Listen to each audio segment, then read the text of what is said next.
Riiskii fudhachuun sin barbaachisu. Akkam jirtu nagaa keessanii wanta qubna garaa fi barumsa isinii ta'u argachuu dhaggeeffachuu yoo barbaaddan liinkii kanaa sheerii fi laayikii nuuf godhaa. Dhala namaa fi wanta sadiitu barbaachisa. Isaan kun beeziidha. Beeziidha jechuudha.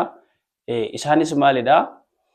Jireenyadha, guddina, gammachuudha.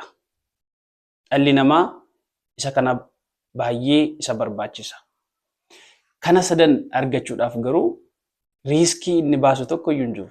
Riiskii fudhadhaa, riiskii fudhadhu waan jedhamu yeroo baay'ee ni dhaggeeffanna. Garuu beezii isa ta'e kana dhala namaaf baay'ee barbaachisaa isa ta'e kana argachuudhaaf dhalli namaa riiskii isan barbaachisu. Riiskii fudhachuun isan barbaachisu. Dhalli namaa jalqaba irratti jireenya argachuudhaaf uumaa isaatti tokko ta'ee uumaa isaatti qabamee jiraachuutu isarraa eegama. Fakkeenya dhugaa dameen jirma isaatti hin jiraatu yoo ta'e, jirma isaarraa yoo kutame jireenya hin qabu, hin gogaa, deebi'ee jiraachuudhaaf carraa hin qabu jechuudha. Kanaaf dhalli namaa uumaa isaatti hin jiru yoo ta'e already jireenya hin argatu jechuudha. Jireenya barbaadaa garuu gogaa deema jechuudha. Kanaafuu riiskii fudhachuun isan barbaachisu. Uumaa isaatti isa uume beekee, uumaa akka qabu beekee, eenyutu akka isa uume sana hubatee uumaa isaatti qabamee, uumaa isaatti tokko ta'ee uumaa isaa wajjin jiraachuutu isarraa eegamaa jechuudha. Lammaffaa guddachuutu isa barbaachisa. Dhala namaa guddina barbaada.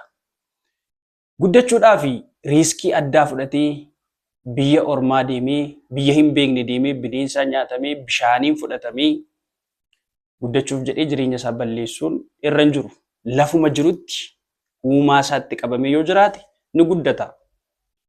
Dameen jirma isaa keessa amma jirutti ni lalisa, ni guddata, ija godhata jechuudha. Dhalli namaa uumaa isaa keessa amma jirutti ni guddata. Shakkiin tokko iyyuu hin jiru. Uumaa keetti qabamtee hamma jirtutti ni guddatta. Guddinni kees hin argamaa.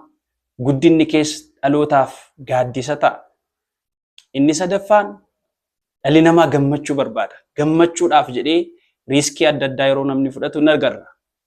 Garuu gammachuu argachuudhaaf dhalli namaa riiskii fudhachuun irra hin jiru.